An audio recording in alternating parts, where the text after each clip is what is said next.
Vous êtes faux jumeaux aussi tous les deux. C'est ça. En plus, Ouais, j'ai mis des lentilles. C'est marrant, ça fait vraiment, regarde, les binômes. C'est pour ça. C'est vraiment ça, quoi. Alors moi je suis né la Saint-Igor, je sais pas si ça compte, je suis né le 5 juin. Tu vois, c'est le 5 juin, c'est le Saint-Igor. 16h30, 18h.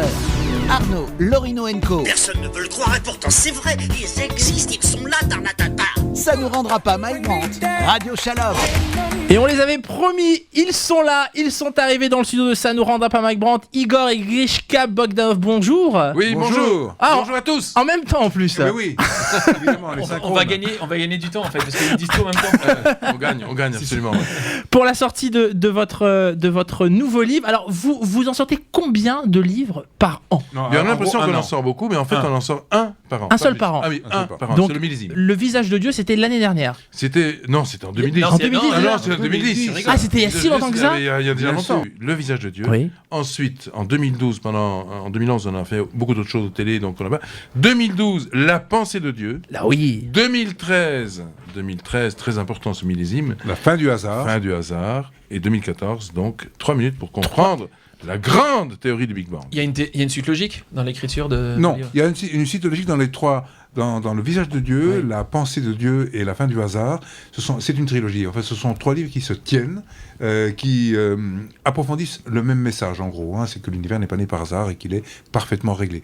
Donc ça, c'est une trilogie. Puis celui-là, c'est une espèce de point de vue un petit peu plus global sur la théorie du Big Bang à travers les hommes, à travers ceux qui ont vécu à la fois l'aventure humaine, parce qu'il fallait s'engager, on le montre dans ce livre, quelquefois au péril de sa vie, et d'autre part, évidemment, le développement des idées qui vont conduire maintenant à l'épanouissement de la grande théorie du Big Bang. Est-ce qu'on aurait pu appeler ça quand même 3 minutes pour convaincre la grande théorie du Big Bordel? Parce que pour mettre en place le Big Bang, il n'y en a pas un qui était d'accord, quoi. C'est Pas hallucinant. D'accord, Ah oui. absolument, oui. C'était, au départ, pendant très longtemps, on a pensé que l'univers était fixe. Oui, c'est ça. Ça remonte à Aristote qui a donné cette vision d'un univers fixe qui ne bouge pas, contre d'autres philosophes de l'époque, dont Platon, qui pensait évidemment le contraire. Mais c'est Aristote qui, pendant plus de 1500 ans, l'a emporté. Et à partir ça commence à basculer vers la Renaissance. Il y a un certain nombre de gens qui commencent à se dire mais peut-être que tout ça n'est pas si fixe que ça, mais après tout, bon. Malgré tout, cette idée de la fixité est restée fixe, si on peut dire, jusqu'au début du XXe siècle. Le plus grand physicien, théoricien de l'époque, l'emblème d'ailleurs de la physique de tous les temps, c'est Einstein. Einstein, bien sûr. Mais c'est attention, Einstein. vous cassez un peu le mythe dedans. Enfin, vous cassez le mythe. Non, mais Ouais, on en voyait fait, qu'il n'était pas super sympa, Einstein, parce qu'à un moment, il casse un d'abord, des... il casse un peu. C'est quand il reçoit l'abbé. C'est quand il reçoit l'abbé, Quand il effectivement. reçoit l'abbé, il est très Et dur, surtout- mais même et surtout Friedman. avant Friedman, Oui. oui, avec c'est Friedman. très dur. Ouais, ouais. Alors, Friedman, c'est très dur parce que, en effet, en 1922, voilà qu'un mathématicien qui est un génie. C'est un personnage qui est né à Saint-Pétersbourg, qui a traversé évidemment ses premières années en étant totalement surdoué en mathématiques. Il a publié son premier article à 16 ans. Il faut savoir évidemment ce que ça pouvait représenter. C'était la conquête du bastion des mathématiques les plus imprenables de l'époque. Et à partir de 1921, il découvre la relativité. Pour fixer 16 ans, la plupart des élèves, ils luttent sur les factorisations. A2 moins B2, ça fait combien? Alors, A au carré moins 2AB. non, Ah non, non. mais non, Attends, mais non. Mais non, tu Non, vois, non, alors, mais non, ça, non. c'est pas ça. A moins B au carré. Non, A2 moins B2, Ah, attention. plus. Ah non. A2 moins B2, c'est A, A2 moins B2, A carré moins B carré il y a plus... trois- C'est ça, non pas? Non, c'est pas ça. Ah zut, Ah, ah, je suis nul. Non. Je demande à mon Non, fils de c'est ne pas pas ça. écouter Bon, cette réponse, émission, s'il te réponse. plaît. J'ai eu 19 au bac en plus, alors attends. Non, c'est pas vrai. Si, Bon, je te A2 jure. moins B2, c'est A plus B facteur de A moins B. Ah d'accord. Ah bah oui, Ouais, c'est ouais, l'autre. ouais, Mais quoi, je confondais, moi. Il y a un Non, truc c'est avec A plus B au carré, tu veux dire, c'est A2 Ah, plus d'accord. 2AB plus B2, ça ça, c'est vrai. plus B au carré, Ou d'accord. alors, avec moins, c'est A2 moins 2AB plus B2. Ça, c'est Ouais. clair. Et ce que tu disais tout à l'heure, c'est la factorisation, c'est ça, c'est ce qu'on Voilà, apprend voilà, quand on a 16 ans, tu vois. Comme quoi, même plus tard, on peut lutter. Non, mais attends, il te reste la relativité. Tu peux ça, en fait, ouais. plonge dans la relativité, ça va aller beaucoup Moi, quand mieux. c'est trop simple, je panique. Non, c'est trop simple. C'est comme pour me Exactement. garer quand il y a 3 places, j'arrive pas à rentrer ma Non, voiture. Que c'est quand pas c'est possible. juste, tu vois, c'est là où j'ai un effort de concentration. C'est ça. Non, mais alors, donc, ce fameux Friedman, en 1922, 21-22, il découvre la relativité et il pointe, en regardant les équations du champ, sur une erreur qui a été introduite par Einstein. L'erreur, c'est Exprès. quoi? Exprès. Une erreur voilà. qui n'est pas une Il l'a fait erreur, exprès. au fond, qui est volontaire, dans la mesure où Einstein, lui, veut que ces équations tiennent le même langage que ce qu'il voit, c'est-à-dire que Einstein, lui, il lève les yeux vers les étoiles, vers l'univers, et il voit un univers qui est fixe. Il voit un univers où rien ne bouge, en dehors du Soleil, bien sûr. Mais ça, c'est local. Mais il s'est dit de l'univers à grande échelle est parfaitement fixe, il ne bouge pas. Et par conséquent, lorsque mes équations, parce qu'il avait bien vu que ces équations disaient le contraire, il avait bien vu que les solutions des équations du champ d'Einstein prédisaient un univers instable. Dynamique. Donc, il s'est dit, cet univers dynamique, ce n'est pas possible. Donc, je vais fixer l'univers de manière telle qu'il soit conforme à ce que je pense. Et c'est ça en fait. C'est-à-dire que c'est-à-dire que j'ai une idée et je vais tout faire pour l'installer et pour que tout le monde puisse croire à mon idée et que ce soit inamovible. Du coup, je vais forcer les équations à dire ce qu'elles ne disent pas. Ouais. C'est très prétentieux ça. Je les fais mentir. Je les fais mentir. C'est ça, ouais. Donc j'ai introduit un terme qu'il a appelé la constante cosmologique. Constante, c'est constant en plus. Cette constante qui est là, qui fixe le jeu. C'est comme si on clouait une nappe sur une table. Ça bouge plus. Là, c'est fixe. Et en 1922, voilà que un beau matin, on le raconte. Tiens, je vais le lire. Allez-y. C'est extraordinaire. Avec la voix. Comme ça. Alors juste, pour ceux qui n'aiment pas lire, parce que il y en a, vous avez à l'intérieur, il y a un CD où vous racontez l'histoire. Alors on peut dire que lui il a fait CD, moi j'ai. Oui, c'est vrai. Moi j'ai lu. Non, j'ai lu un peu quand même. Arrête un peu de. Alors juste silence parce que là c'est. Silence. Il est bientôt midi, ce jour lointain du 18 septembre 1922. Einstein vient de relire l'article du jeune Friedman reçu dans la matinée. La colère du maître n'est pas retombée, bien au contraire. Pierre Bellemare, c'est très flatteur, c'est positif. Lundi 18 septembre 1922 à Berlin. Il est 7 heures. Albert Einstein avale à petite gorgée son café du matin. Soudain, il repère sur le coin de son bureau le journal qu'il attendait depuis 3 jours. Zeitschrift für Physik. Machinalement, il l'ouvre à la page 377 et il tombe sur l'article d'un certain Alexander Friedman, un inconnu. Il hausse les épaules, il continue à feuilleter distraitement le journal, puis il revient en arrière. Mais parce que le titre l'intrigue. Sur la courbure de l'espace. Pour en avoir le cœur net, le père de la relativité donne d'abord un petit coup de mouchoir à ses lunettes et puis il commence à lire. Et quelques minutes plus tard, il fronce ses sourcils. 10 lignes plus loin, blême de fureur, il jette le journal sur le parquet avant de le chiffonner à coups de talon. Mais pourquoi une telle colère ? En fait, en 1922, Einstein, comme tous les savants de l'époque, est encore persuadé que l'univers est fixe, qu'il n'a ni commencement ni fin. L'ennui, c'est que les équations de la relativité, ses propres équations, celles qu'il a lui-même découvertes, indiquent tout le contraire. En raison de l'attraction universelle, tous les corps s'attirent les uns vers les autres, le cosmos est inévitablement instable et ne peut pas, à terme, faire autre chose que s'effondrer sur lui-même. Aussi, afin de fixer son modèle, Einstein va glisser dans ses calculs un terme antigravitationnel qui ne s'y trouvait pas au départ, la constante cosmologique. Or, c'est là qu'intervient Friedman. Dans l'article paru le 13 septembre 1922, qui a mis le feu aux poudres, le jeune mathématicien russe soutient que les équations de la relativité générale sont faussées par la constante cosmologique. Son idée de génie est finalement toute simple. C'est la dilatation de l'espace-temps qui empêche l'univers de s'effondrer sur lui-même, et non pas la constante cosmologique. Il suffit donc de la retirer pour déboucher sur la véritable solution, celle d'un univers en expansion. Bien sûr, Einstein ne l'entend pas de cette oreille et sa réaction va être foudroyante. Eh oui. Et c'est pour ça que Einstein rentre dans une colère folle lorsqu'il constate que Friedman, dès 1922, dans l'article qu'il lui envoie sur la courbure de l'espace, contredit ses propres équations et lui dit « Écoutez, maître, vous vous êtes trompé. Cette fameuse constante que vous avez introduite ne devrait jamais s'y trouver. D'ailleurs, regardez, en retirant la constante, vous avez la véritable solution de vos propres équations. Les équations du champ disent tout le contraire, l'univers est dynamique. Et s'il est dynamique, ça veut dire qu'à un moment donné, il était tout petit. Ça veut dire que l'univers est en expansion, ça veut dire qu'il a eu un début. Et ça, Einstein n'était pas du tout prêt en 1922 à l'accepter. Mais pourquoi pourquoi est-ce qu'il fallait absolument que l'univers soit fixe et pas... Enfin, justement, ça aurait été juste énorme que Einstein découvre que cet univers est oui. Mais infini, il l'a découvert, mais il ne pouvait pas y croire. Il ne pouvait pas y croire parce que Einstein était peut-être le dernier. Il le voyait comme un gigantesque ensemble d'étoiles fixes. Et surtout pas, alors, à sa décharge, et pour ce que tu disais, Arnaud, dans la question que tu poses, en fait, il faut dire qu'en 1922, on n'avait pas la conscience, évidemment, que l'univers bougeait. Quand on regardait avec des télescopes le ciel, on y voyait des objets qui étaient fixes les uns par rapport aux autres. Et qui plus est, on n'avait même pas la conscience qu'il existait d'autres galaxies. On pensait que l'univers était limité à notre propre galaxie, c'est-à-dire à peu près 150 milliards, 200 milliards d'étoiles, ça fait déjà beaucoup. Quand même, oui, c'est déjà pas mal, mais parce que déjà pour compter jusqu'à 1 milliard, tu sais combien de temps il faut pour compter jusqu'à 1 milliard. Imagine que tu comptes jusqu'à 1 milliard, là maintenant. Sans t'arrêter.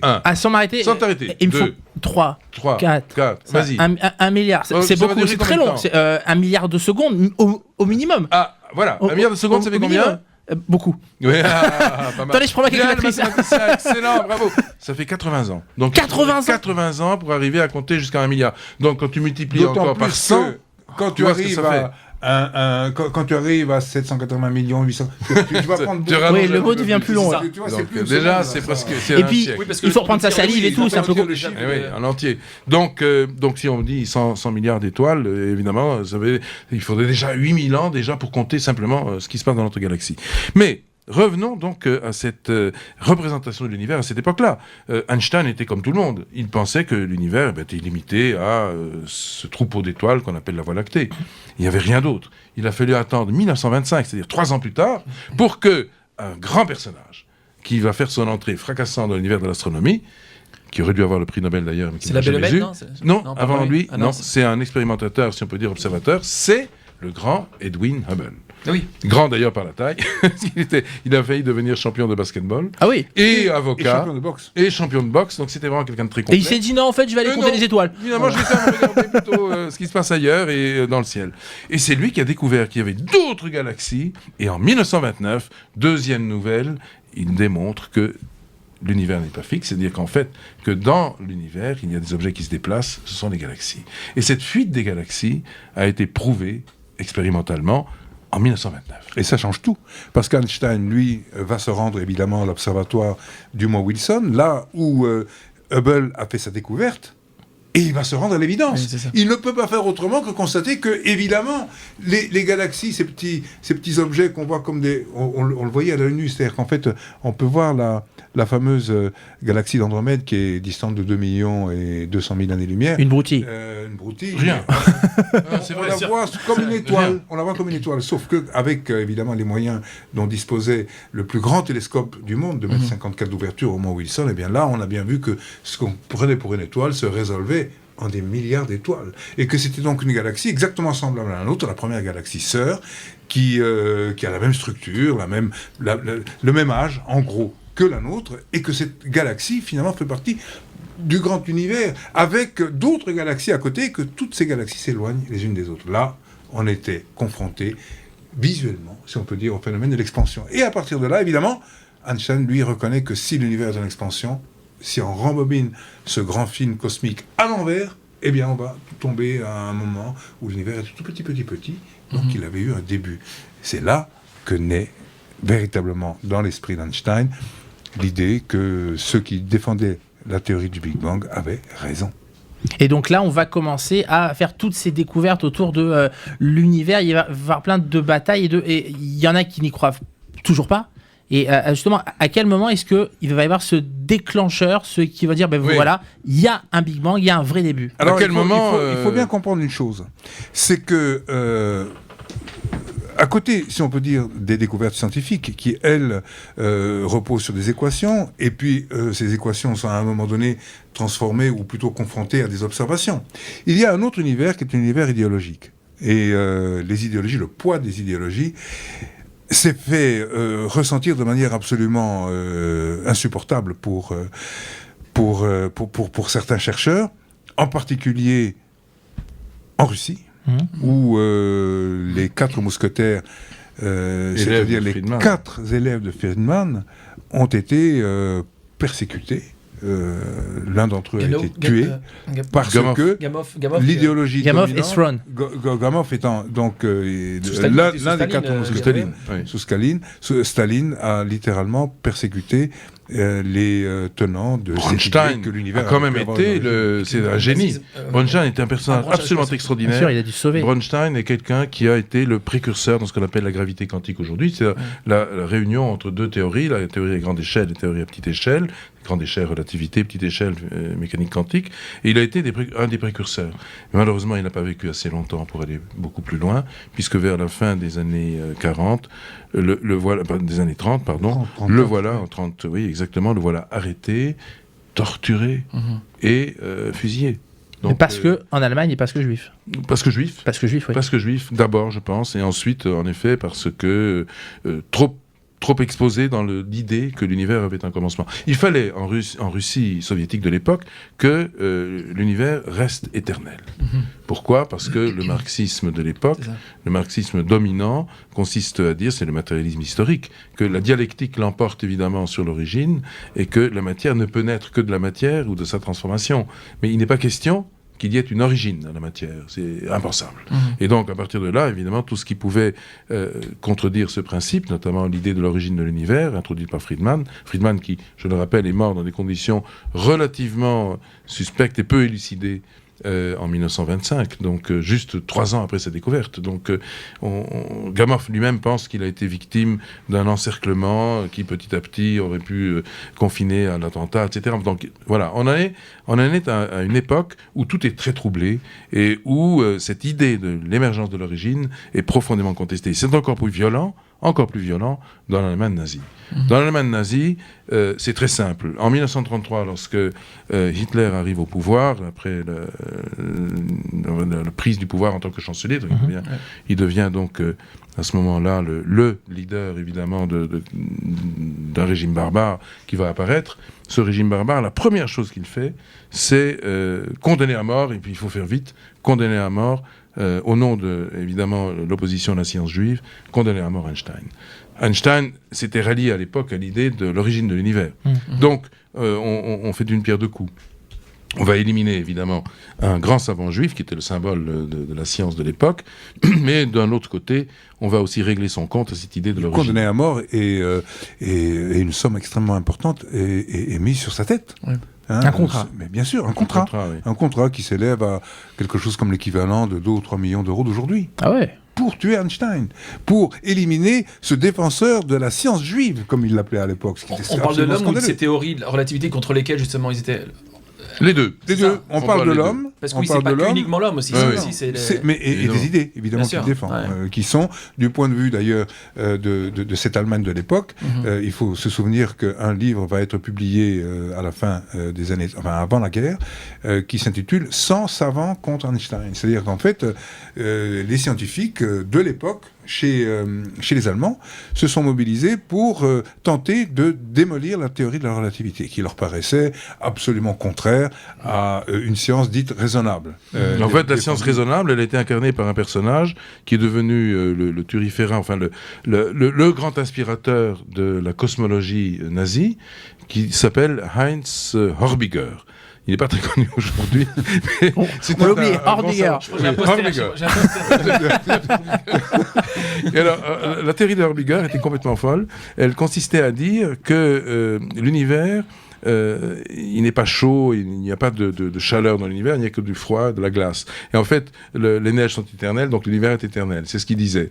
Et Horbiger a été, dans les années 30, à partir de 33, de 32, 33, soufflé à l'oreille cette fantastique théorie qui s'appelle quand même, il faut le dire, la cosmologie glaciale, la glacial théorie.